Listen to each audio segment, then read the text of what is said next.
May I ask you to bring all your attention to the now? The entire day we are busy planning what needs to be done or what was, or even fantasizing or imagining. But how often are we in the now? And really speaking, it's not difficult. So, can I bring your attention to the now? No matter where you are, what you're doing, just pause. Take a few deep breaths.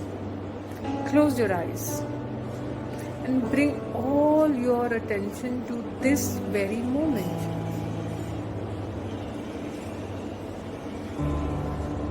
See how my voice feels to your ears.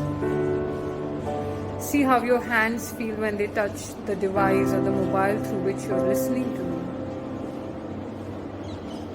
What are the sensations in your head, neck, chest, abdomen, hands and legs?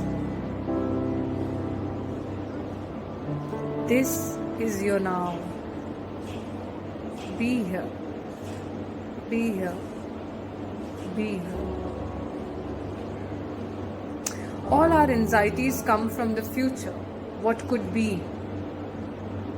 And all our sadness and grief comes from the past. Both of these don't exist. All that we have is now. This is a very simple but a very powerful exercise for us as homeopaths as well. When a patient comes with a big file of history, a lot of thoughts, a lot of complaints, and he's sitting right in front of you, ask him to just forget everything. Close his eyes. Take a few deep breaths and just ask, how are you feeling right now?